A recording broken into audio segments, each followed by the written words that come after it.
Continuamos en la UNED y estamos en el grado de Ética, Ética 1, y estamos hablando de ética y psicología. Hablemos de la educación social y la socialización histórica. El desarrollo armonioso propuesto como primer principio ético de la actividad psicológica reclama el principio complementario de una educación que lo haga posible. El que todos los hombres y todo el hombre pueda alcanzar un desarrollo adecuado requiere una estructuración diferente de la sociedad, de las relaciones intergrupales e interpersonales, de los mecanismos de poder y de organización social. Pero esto no se improvisa, y menos desde el punto de vista de capacitación de las personas. El camino para ello es el de la educación. La psicología ha enfocado la educación preferentemente desde el enfoque del aprendizaje. Quizá el área más característica o más específica de la psicología contemporánea haya sido por mucho tiempo el área del aprendizaje. De hecho, una de las escuelas más importantes en la psicología reduce los principios explicativos de todo comportamiento a los principios de aprendizaje. Este es también una de las áreas más técnicas de la psicología, lo que se suele identificar con una de las áreas más asépticas y universales. Precisamente esta característica nos hace entrar en sospecha sobre la racionalidad intrínseca de los principios del aprendizaje.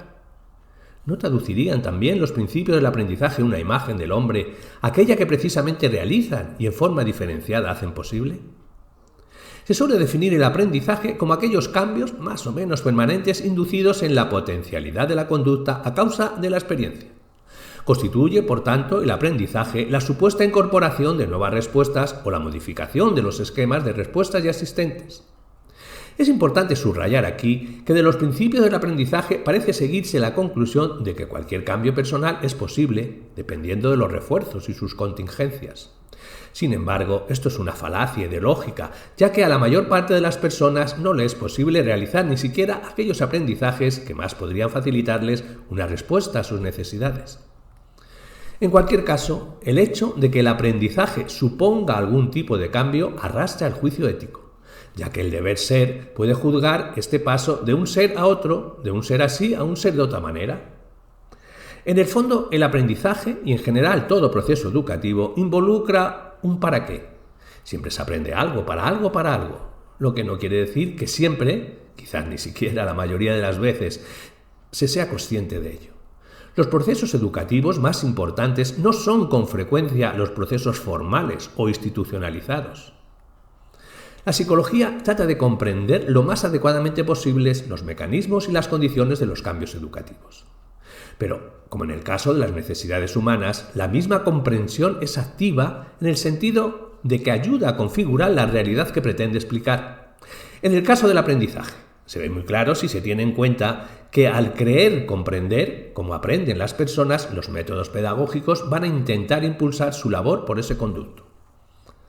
Tras los diversos principios del aprendizaje, se vislumbra una imagen del ser humano como instrumento, el progreso en el contexto ideológico de una concepción biologística de la historia, que hace del hombre un ser de adaptación. El que se haya insistido tanto en la hipótesis de la caja negra no es accidental. Denota una constante minusvaloración del hombre como objetivo, degradado al hombre como medio. La visión de la caja negra cosifica al ser humano y lo instrumentaliza, subordinándolo de hecho a las exigencias del orden social establecido.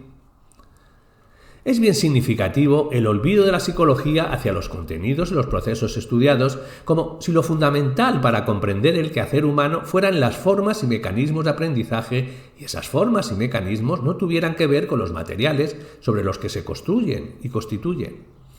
Por el contrario, existe una unidad dialéctica de formas y contenidos, de estructuras comportamentales y carácter de los comportamientos. En concreto, el aprender no es indiferente a lo aprendido ni al para qué de lo que se aprende. Tan importante o más que conocer el cómo es conocer el qué. ¿Qué se aprende? ¿Qué produce el aprendizaje?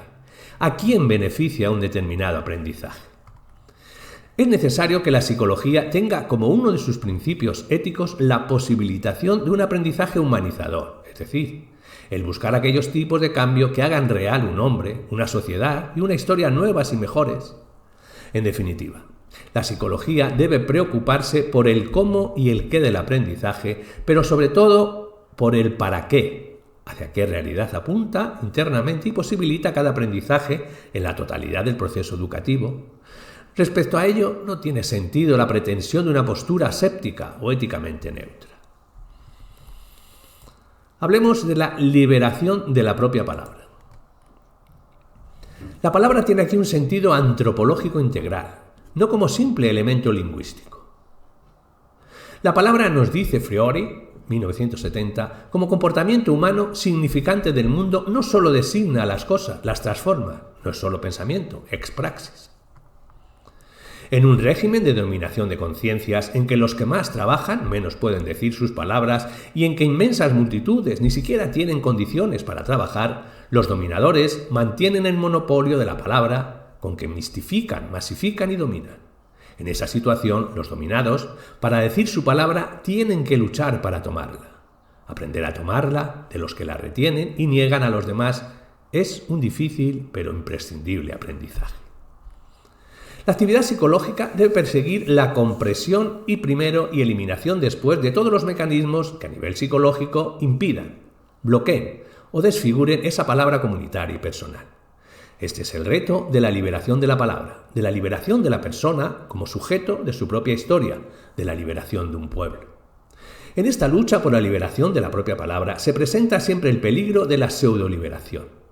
En última instancia, una pseudoliberación se caracteriza por la mitificación de un ámbito de la libertad, unidimensionalizado y manipulado.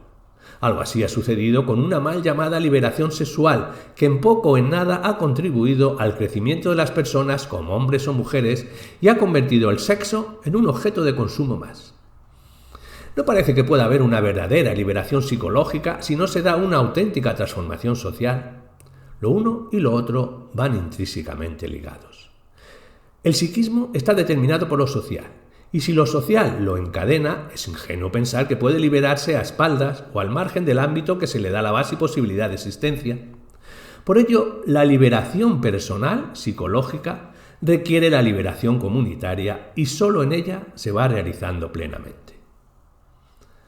La formación de una nueva conciencia exige la transformación del grupo social. Sería un error, sin embargo, plantear el problema al nivel de todo o nada. Las coyunturas históricas revolucionarias surgen de un trabajo continuo, pero constante y firme. Por ello, es posible que haya que ver, con otros ojos nuevos, las relaciones entre revolución y reforma. Y en qué medida las reformas, o por lo menos ciertas reformas, son necesarias en determinadas situaciones como preparativo para una verdadera revolución. ¿En qué medio las reformas son los prolegómenos que preparan el terreno objetivo y subjetivo para los cambios revolucionarios? Con frecuencia, el reformismo es el antídoto de la revolución y como tal se plantea y se impone. De eso no cabe duda alguna. Pero no toda reforma se opone a los cambios más profundos ni apunta a horizontes conservadores. Terminemos con una frase de Ricoeur, 1975. Revolución y reforma no pertenecen a los mismos niveles de referencia. La revolución se encuentra ante todo a nivel de convicción y motivación. Es el no del gran rechazo. La reforma caracteriza el nivel de la acción y designa los cambios de fondo impuestos a la realidad sociopolítica. Puede haber momentos de ruptura violenta, necesarios, pero hay que pensarlos como peripecias. La revolución no es una peripecia, sino la continua presión de la convicción sobre la acción responsable.